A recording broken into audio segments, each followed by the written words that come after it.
Hi everyone, ഇന്ന് നമ്മൾ നോക്കാനായിട്ട് പോകുന്നത് റിഹേഴ്സൽ എന്നുള്ള ഏകാംഗിയുടെ സമ്മറിയാണ്. അപ്പോൾ റിഹേഴ്സൽ ഏകാംഗി ഹാസ്യ വ്യംഗ്യ ശൈലി മേ രചിത് ഏകാംഗി ഹെ. ഈ റിഹേഴ്സൽ എന്ന് പറയുന്ന ഈ ഒരു ഏകാംഗി ഹാസ്യ രൂപേണ, ഒരു വ്യംഗ്യ രൂപേണ രചിച്ചിട്ടുള്ളൊരു ഏകാംഗിയാണ്.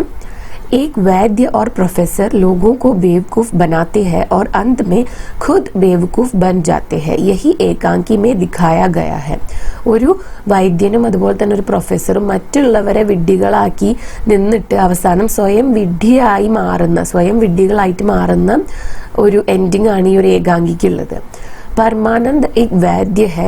कई मरीज उनके पास आते हैं लेकिन वे सबको अमर भास्कर चूर्ण देकर वापस कर देते हैं. जो मरीज उनके पास जाता है दोबारा कभी वापस नहीं आता. बिल्कुल यही हाल है പ്രൊഫസർ സാഹബ് का भी. അപ്പം ഇവിടെ പറയുന്നത് ആദ്യത്തെ ഒരു മെയിൻ ക്യാരക്ടറാണ് പരമാനന്ദ് എന്ന് പറയുന്ന ഒരു വൈദ്യൻ. ആ ഒരു ആളുടെ അടുത്ത് ആളുകൾ, മരീസ് എന്ന് പറഞ്ഞാൽ എന്താണ്, പേഷ്യൻസ് പോകുന്നു. ആര് എന്ത് പ്രശ്നമായിട്ട് പോയാലും എല്ലാവർക്കും ഒരു അമർ ഭാസ്കർ ചൂർണം എന്ന് പറയുന്ന ഒരു ചൂർണം കൊടുത്തുവിടാണ് ചെയ്യുക. ഒരിക്കൽ ആളുടെ അടുത്ത് പോയിട്ടുള്ള ആളുകൾ പിന്നെ തിരിച്ചൊരിക്കലും ആളിനെ കാണാനായിട്ട് വരാറില്ല. അതാണ് ഈ ഒരു വൈദ്യന്റെ അവിടുത്തെ അവസ്ഥ. ഇനി ഇത് കൂടാതെ ഒരു പ്രൊഫസറിന്റെ കാര്യം കൂടി പറയുന്നുണ്ട്. അപ്പൊ വൈദ്യന്റെ പേര് എന്താണ്, പരമാനന്ദ് എന്നാണ്. അതുപോലെ തന്നെ പ്രൊഫസറിന്റെ പേര് പാണ്ഡുരംഗ് എന്നാണ്.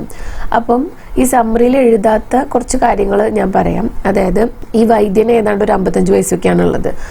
മീശയൊക്കെ ഉള്ള ഒരാളാണ്. അപ്പൊ ആദ്യം ഒരു സ്ത്രീ ഇദ്ദേഹത്തെ കാണാൻ വന്നിട്ട് പറയാണ് ഹാർട്ട് ഒരുപാട് ബീറ്റ് ചെയ്യുന്നു എന്ന്. അപ്പം ആള് പറയും, എന്ത് ഹാർട്ട് ഫെയിൽ ആവാൻ വേണ്ടിയിട്ട് പോവുമായിരിക്കും, ഒരു കാര്യം ചെയ്യേണ്ട, അമർ ഭാസ്കർ ചൂർന്ന് കഴിച്ചാൽ മതി, അതോടൊപ്പം എല്ലാം ശരിയാവും എന്ന് പറഞ്ഞിട്ട് ആ സ്ത്രീനെ പറഞ്ഞു വിടുന്നു. അടുത്തതായിട്ട് ഒരു കിസാൻ വരികയാണ്. ഈ കിസാന്റെ ഒരു പശു ഉണ്ട്. ആ പശു കുറെ ദിവസമായിട്ട് എന്താണ്, ഭക്ഷണമൊന്നും കഴിക്കുന്നില്ല. അതിന് എന്ത് തീറ്റ കൊടുത്താലും അതൊന്നും കഴിക്കുന്നില്ല. പിന്നെ അതുപോലെ തന്നെ പാലും തരുന്നില്ല എന്നൊക്കെ പറഞ്ഞിട്ട്. അപ്പോൾ ഈ വൈദ്യൻ എന്താ പറയണെന്ന് വെച്ചാല്, ആരുടെയാണെന്നറിയോ ഹാർട്ട് ബീറ്റും കാര്യങ്ങളൊക്കെ ചെക്ക് ചെയ്യുന്നത്, ആരുടെയാണ് പരിശോധിക്കുന്നതെന്ന് വെച്ച് കഴിഞ്ഞാൽ കിസാന്റെ ഹാർട്ട് ബീറ്റ് ഒക്കെയാണ് ചെക്ക് ചെയ്യുന്നത്. എന്നിട്ട് അത് വെച്ചിട്ട് ആളുടെ പശുവിന്റെ കണ്ടീഷൻ എന്താണെന്ന് മനസ്സിലാക്കും എന്നൊക്കെയാണ് പറയുന്നത്. അങ്ങനെ ഈ കിസാനെ പറഞ്ഞു വിടാണ് ഇതേ ചൂർണം കൊടുത്തു വിട്ടിട്ട്. എന്നിട്ട് പിന്നീട് വേറെ ഒരു അധ്യാപകൻ വരികയാണ്. അധ്യാപകന്റെ മകൻ കുറെ സമയമായി ഇങ്ങനെ കിടക്കുന്നു, ബോധമില്ലാത്ത പോലെ, എഴുന്നേക്കുന്നില്ല എന്ന് പറഞ്ഞിട്ട്. അങ്ങനെ അവിടേക്ക് ഈ വൈദ്യം പോകുന്നത് വരെയാണ് വൈദ്യര് മാത്രമുള്ള ഭാഗത്ത് കാണിക്കുന്നത്. പ്രൊഫസർ പാണ്ഡുരംഗിന്റെ കാര്യം പറയുകയാണെന്നുണ്ടെങ്കിൽ ഇതേ ക്യാരക്ടേഴ്സ് തന്നെ ആളുടെ അടുത്തേക്കും ചെല്ലുന്നുണ്ട്. ആദ്യം ഈ സ്ത്രീ ചെല്ലും. അപ്പോൾ ഈ പ്രൊഫസറിന്റെ പ്രത്യേകത എന്താണെന്ന് വെച്ചാൽ, നമുക്ക് എന്തെങ്കിലും പ്രശ്നം ഉണ്ടെന്ന് പറഞ്ഞാൽ എല്ലാം നമ്മുടെ മനസ്സിന്റെ ആണെന്നാ പറയാ. അപ്പൊ ഈ സ്ത്രീ പറയുന്നുണ്ട് എന്റെ ഹാർട്ട് വല്ലാണ്ട് ഇടിക്കുന്നു. അപ്പൊ പ്രൊഫസർ പറയും എന്റെ ഹാർട്ട് ഇടിക്കുന്നുണ്ടല്ലോ, അതിനിപ്പോ പ്രശ്നം എന്താ എന്നുള്ള രീതിക്ക്. എന്നിട്ട് പിന്നീട് പറയാണ് നിങ്ങൾക്ക് ഇത്തിരി പേടിയുള്ളതിൻ്റെയാണ്, ഓക്കെ ഞാൻ പറയാം, അതിനനുസരിച്ചിട്ട് നിങ്ങൾ ചിന്തിക്കുകയാണെന്നുണ്ടെങ്കിൽ നിങ്ങൾക്ക് ധൈര്യം വരും. എന്നിട്ട് പറയാണ് ആ സ്ത്രീയോട്, നിങ്ങളൊരു കാട്ടിലാണെന്ന് ഇമാജിൻ ചെയ്യാൻ, നിങ്ങളെ പല മൃഗങ്ങൾ അറ്റാക്ക് ചെയ്യാനായിട്ട് വരുന്നുണ്ട്, പക്ഷെ നിങ്ങളെല്ലാവരോടും ബ്രേവായിട്ട് അങ്ങോട്ട് നിന്ന് പൊരുതിക്കൊണ്ടിരിക്കുകയാണ് എന്നൊക്കെയുള്ള രീതിയിൽ പറഞ്ഞ് അതിന് ധൈര്യം പകർന്നു കൊടുക്കുകയാണ് ചെയ്യുന്നത്. എന്നിട്ട് ആ സ്ത്രീ അവിടുന്ന് പോകുന്നു. അതിനുശേഷം ഈ കർഷകൻ വരുന്നു, ഈ പശുവിന്റെ വിഷയം പറയുന്നു. അപ്പോൾ ഈ പ്രൊഫസർ പറയുന്നത് എന്താന്ന് വെച്ച് കഴിഞ്ഞാൽ, പശുവിന്റെ മുഖം കാണാതെ പശുവിന്റെ പ്രശ്നം എന്താന്ന് പറയാനായിട്ട് പറ്റില്ല. നാളെ നിങ്ങൾ വരുമ്പോൾ ഒരു ഫോട്ടോ എടുത്തിട്ട് വരൂ പശുവിന്റെ എന്ന് പറയാണ്. പശുവിനെ കൊണ്ടുവരട്ടെ എന്ന് കർഷകൻ ചോദിക്കുന്ന സമയത്ത് അത് വേണ്ട, എന്താണ് ഇവിടെ എന്താണ് മൃഗശാലയാണോ എന്നൊക്കെയാണ് ചോദിക്കുന്നത്. എന്നിട്ട് പറയാണ് ഒരു ഫോട്ടോ എടുത്തിട്ട് കൊണ്ട് കാണിക്കാൻ. ആ സമയത്താണ് ഒരു പെൺകുട്ടി വന്നിട്ട് പറയുന്നത് എൻ്റെ ബ്രദർ ഇങ്ങനെ കുറേ നേരമായിട്ട് ബോധമില്ലാതെ കിടക്കുകയാണ്, അപ്പോൾ ഒന്ന് വന്നിട്ട് നോക്കണം എന്ന് പറഞ്ഞിട്ട് പ്രൊഫസറിനെ വിളിക്കുകയാണ്. പിന്നീട് ഇവർ രണ്ടുപേരും, അതായത് ഈ വൈദ്യരും അതുപോലെ തന്നെ ഈ പ്രൊഫസറും കൂടിയിട്ട് ഈ പറഞ്ഞ വയ്യാതെ കിടക്കുകയാണ്, ബോധമില്ലാണ്ട് കിടക്കുകയാണെന്ന് പറഞ്ഞ ക്യാരക്ടറിന്റെ പേരാണ് രമേശ്. ആ രമേശിന്റെ വീട്ടിലെത്തിയതിന് ശേഷമുള്ള സംഭവം. ഇനി അത് നമുക്ക് വായിച്ചിട്ട് പറയാട്ടോ. ഏക് ദിൻ രമേശ് നാമക് 12 സാൽ കാ ലഡ്ക ബേഹോഷ് ഹോ ജാതാ ഹെ. ഒരു ദിവസം എന്തുണ്ടായി, രമേശ് എന്ന് പറയുന്ന ഒരു 12 വയസ്സുള്ള ആൺകുട്ടി ഇങ്ങനെ ബോധരഹിതനായിട്ട് കിടക്കാണ്. ബേഹോഷ് ഹോ ജാന എന്ന് വെച്ച് കഴിഞ്ഞാൽ ബോധമില്ലാതെ. വൈദ്യ പരമാനന്ദ് ഉസ് ലഡ്കെ കി ജാഞ്ച് കർനെ ഉസ്കെ ഘർ ആത്തെ ഹെ. ഈ വൈദ്യ പരമാനന്ദ് ഈ കുട്ടീനെ ചെക്ക് ചെയ്യാനായിട്ട് എന്ത് ചെയ്യുന്നു, വീട്ടിലേക്ക് വരുന്നു, എക്സാമിൻ ചെയ്യാനായിട്ട് വരുന്നു. വേ ലഡ്കിയെ കി ജാഞ്ച് കർക്കെ ഊട്ട് പട്ടാങ് ബാത്തേ കർനെ ലഗ്തേ ഹൈ. അങ്ങനെ ഈ കുട്ടീനെ എക്സാമിൻ ചെയ്തിട്ട് ഈ വൈദ്യൻ എന്താണ് ഊട്ട് പട്ടാങ് ബാത്തേ എന്ന് വെച്ച് കഴിഞ്ഞാൽ ഒരു ബന്ധമില്ലാത്ത, സെൻസ് ഇല്ലാത്ത കാര്യങ്ങൾ ഇങ്ങനെ പറഞ്ഞുകൊണ്ടിരിക്കുകയാണ്. ഇത്തനെ മേ ലഡ്കിയെ കി ബഹൻ പ്രൊഫസർ പാണ്ഡുരംഗ് കോ ബുലാ ലാത്തി ഹൈ. ഈ ഒരു സമയത്തിന്റെ ഉള്ളിൽ തന്നെ ഈ ആൺകുട്ടിയുടെ സിസ്റ്റർ എന്ത് ചെയ്യുന്നു, ഈ പ്രൊഫസർ പാണ്ഡുരംഗിനെയും അങ്ങോട്ട് തന്നെ കൊണ്ടുവരുന്നു, ഈ ബോധമില്ലാതെ കിടക്കുന്ന ആൺകുട്ടിയുടെ അടുത്തേക്ക്. दोनों वैद्य आपस में झगड़ने लगते हैं. इधर लड़के के माँ बाप परेशान होते हैं. എന്നിട്ട് ഇവർ രണ്ടുപേരും തമ്മിൽ വഴക്കിടാണ്. ആരൊക്കെ? പരമാനന്ദും പാണ്ഡുരംഗും തമ്മിൽ വഴക്കാണ്. അങ്ങനെ ഈ ആൺകുട്ടിയുടെ പാരന്റ്സ് ഇങ്ങനെ വറീഡ് ആയിട്ട് നിൽക്കുകയാണ്. അവർക്ക് എന്താണ് ഈ കുട്ടി എഴുന്നേക്കാത്തെന്ന് അറിയില്ലല്ലോ, അപ്പൊ അവരിങ്ങനെ പേടിച്ച് നിൽക്കുകയാണ്. മഗർ വൈദ്യോ കാ ഝഗഡ ഖത്തം നഹി ഹോത്ത. പക്ഷെ ഇവര് തമ്മിലുള്ള പ്രശ്നം അങ്ങോട്ട് തീരണില്ല.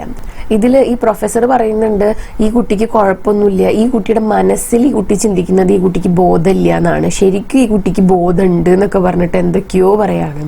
അതേസമയം വൈദ്യർ പറയുന്നത് എന്താണെന്ന് വെച്ചാല് ഈ കുട്ടിക്ക് സന്നിപാതാണ്. സന്നിപാതം എന്ന് വെച്ച് കഴിഞ്ഞാൽ പനിയാണ്, ജ്വരമുണ്ട് എന്നാണ് പറയുന്നത്. അങ്ങനെ അവര് തമ്മിൽ വഴക്കിട്ടുകൊണ്ടിരിക്കുകയാണ്. ആ സമയത്താണ് ആ കുട്ടി എഴുന്നേറ്റ് നിൽക്കുന്നത്. ഇത്തിനെ മേ ബേഹോഷ് ലഡ്ക ഖടാ ഹോ ജാത്ത ഹൈ. അങ്ങനെ ഇത്ര നേരം ബോധമില്ലാതെ കിടന്നിരുന്ന ആ കുട്ടി എഴുന്നേറ്റിക്കാണ്. യാ ദേഖർ സബ് ലോഗ് ദംഗ് രഹ ജാത്തെ ഹൈ. ദംഗ് രഹ ജാണെന്ന് വെച്ചാൽ ഷോക്ക്ഡ് ആയിട്ട് നിൽക്കുക, സ്റ്റണ്ട് ആയിട്ട് നിൽക്കുക. ഇത് കണ്ടിട്ട് എല്ലാവരും എന്താണ് ഇങ്ങനെ ഷോക്ക്ഡ് ആയിട്ട് നിൽക്കുകയാണ്. തബ് ലഡ്ക രമേശ് कहता है कि अगले दिन स्कूल के वार्षिकोत्सव में एक नाटक में बेहोशी का अभिनय करना है.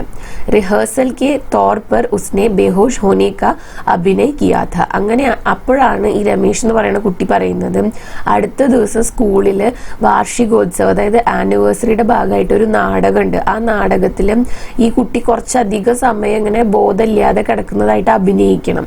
റിഹേഴ്സൽ കെ തൗർ पर, അതായത് റിഹേഴ്സൽ എന്ന രീതിയിൽ ഉസ്നെ ബേഹോഷ് ഹോനെ കാ അഭിനയ കിയാ ഥാ. ആ കുട്ടി ബോധമില്ലാതെയാണ് കിടക്കുന്നത് എന്നുള്ള രീതിയിൽ അഭിനയിച്ചതായിരുന്നു. സുൻകർ വൈദ്യ ജി ജോ അഭി തക് ലോഗോं को बेवकूफ बनाते रहे थे बेहोश हो जाते हैं. അങ്ങനെ ഇത് കേൾക്കുമ്പോൾ ആ ഒരു വൈദ്യൻ ഉണ്ടല്ലോ, അതായത് പരമാനന്ദ്, ആ പരമാനന്ദ് എന്ന് പറഞ്ഞ ആളുടെ ബോധം പോവുകയാണ് ചെയ്യുന്നത്. അങ്ങനെയാണ് ഈ ഒരു ഏകാംഗി അവസാനിക്കുന്നത്. അങ്ങനെ ഈ പരമാനന്ദിക്ക് എഴുന്നേറ്റ് നിൽക്കാൻ പറ്റാത്തൊരു കണ്ടീഷൻ വരുമ്പോൾ പാണ്ഡുരംഗ അദ്ദേഹത്തെ പിടിച്ചിട്ട് പറയുന്നുണ്ട്, അയ്യോ പരമാനന്ദിക്ക് വെറുതെ തോന്നുകയാണ്, ഇപ്പൊ തലകറങ്ങുന്നു, അങ്ങനെ ഒരു പ്രശ്നമില്ല, മനസ്സിൽ ഇങ്ങനെ വിചാരിക്കൂ, അങ്ങനെയൊന്നും സംഭവിക്കില്ല എന്ന് പറഞ്ഞിട്ട് മനസ്സിനെ മാറ്റാൻ വേണ്ടിയിട്ടുള്ള ഒരു ശ്രമം നടത്തുന്നുണ്ട്. അങ്ങനെയാണ് ഈ ഒരു ഏകാംഗി അവസാനിക്കുന്നത്. അപ്പൊ ചുരുക്കി പറഞ്ഞു കഴിഞ്ഞാൽ രണ്ടുപേർക്കും അതിൻ്റെതായ ഒരു ക്വാളിഫിക്കേഷൻ ഒന്നുമില്ല, ഇത്രയും കാലം ആളുകളെ പറ്റിച്ച് ജീവിക്കുകയായിരുന്നു. അങ്ങനെ വേറൊരു ഫാമിലിയിലെ ആളുകളെയും കൂടെ പറ്റിക്കാം എന്ന് വിചാരിച്ച് ചെന്നപ്പോഴാണ് അവരെന്നെ വിഡ്ഢികളാക്കപ്പെട്ടത്. അങ്ങനെയാണ് ഈ ഒരു ഏകാംഗി അവസാനിക്കുന്നത്. പക്ഷെ വീഡിയോ വൈൻഡപ്പ് ചെയ്യണേക്കാളും മുമ്പ് ഒരു കാര്യം പറയട്ടെ. ഇതിന്റെ ഇപ്പൊ നിങ്ങൾക്ക് പറഞ്ഞു തന്ന സമ്മറിനേക്കാളും ചെറിയ സമ്മറി നിങ്ങൾക്ക് വേണമെന്നുണ്ടെങ്കിൽ ഇത് ഞാനൊരു പ്ലേലിസ്റ്റ് ആക്കി ഇട്ടിട്ടുണ്ട്, Kerala university 4th sem Hindi എന്ന് പറഞ്ഞിട്ട്. ഈ ചാനലിൽ കയറി കഴിഞ്ഞാൽ ആദ്യം കാണുന്ന പ്ലേലിസ്റ്റിൽ ക്ലിക്ക് ചെയ്ത് നോക്കിയാൽ മതി. അപ്പം അതിൽ കുറച്ച് മുന്നേ ഒരു 1-2 വർഷം മുന്നേ അപ്ലോഡ് ചെയ്ത ഇതേ പേരിൽ, ഈ റിഹേഴ്സൽ എന്നുള്ള പേരിൽ തന്നെ നിങ്ങൾക്ക് ഒരു വീഡിയോ കൂടി കാണാം. പക്ഷെ അതൊരു 5 മിനിറ്റൊക്കെ ഡ്യൂറേഷൻ ഉണ്ടാവുള്ളൂ. അപ്പൊ പെട്ടെന്ന് ഒന്ന് റിവൈസ് ചെയ്യാൻ വേണ്ടിയിട്ടാണെങ്കിൽ അത് വേണമെങ്കിലും നിങ്ങൾക്ക് കണ്ടു നോക്കാം. പിന്നീട് നിങ്ങളുടെ ഈ ഒരു ടെക്സ്റ്റ് ബുക്കിൽ ഇനി ബാക്കി പറയുന്നത് ഒരു ഏകാംഗിയോ ഒരു ചാപ്റ്ററും കൂടി ഉണ്ട് ഇതില്. അത് കൂടാതെ പിന്നെ ഗ്രാമർ ആണ് വരുന്നത്. അപ്പം ഗ്രാമറിന് എന്തായാലും സെപ്പറേറ്റ് ആയിട്ടുള്ള ഒരു വീഡിയോ ചെയ്യുന്നില്ല. ഓൾറെഡി ഈ ചാനലിൽ ഒരു പ്ലേലിസ്റ്റ് കിടക്കുന്നുണ്ട്, ഹിന്ദി ഗ്രാമർ എന്ന് പറഞ്ഞിട്ട്. കാലിക്കറ്റ് യൂണിവേഴ്സിറ്റിയുടെ പേരിലാവും കിടക്കുന്നുണ്ടാവുക. പക്ഷെ നിങ്ങൾക്ക് കാര്യങ്ങൾ മനസ്സിലാവാൻ വേണ്ടിയിട്ട് നിങ്ങളുടെ സിലബസിൽ ഉൾപ്പെടുത്തിയിട്ടുള്ള പേരുകൾ നോക്കി അതാത് വീഡിയോസ് കണ്ടാൽ മതിയാവും കേട്ടോ. അങ്ങനെ ഒരു സെപ്പറേറ്റ് പ്ലേലിസ്റ്റ് തന്നെ കിടക്കുന്നുണ്ട്. ഓക്കെ, അപ്പൊ അത് സെപ്പറേറ്റ് ആയിട്ട് ഗ്രാമറിന്റെ വീഡിയോ ചെയ്യുന്നില്ല. അപ്പൊ ഇന്നത്തെ വീഡിയോ ഇത്രയേ ഉള്ളൂ. ഈ വീഡിയോ നിങ്ങൾക്ക് യൂസ്ഫുൾ ആയിട്ടുണ്ടാവുന്ന കരുതുന്നു. യൂസ്ഫുൾ ആയിട്ടുണ്ടെങ്കിൽ വീഡിയോ ലൈക്ക് ചെയ്യുക, ഷെയർ ചെയ്യുക, ചാനൽ സബ്സ്ക്രൈബ് ചെയ്യാം. അതുപോലെ തന്നെ നിങ്ങളുടെ സജഷൻസ് എന്നെ കോമെന്റ്സിൽ എഴുതി അറിയിക്കാം കേട്ടോ. Thanks for watching the video.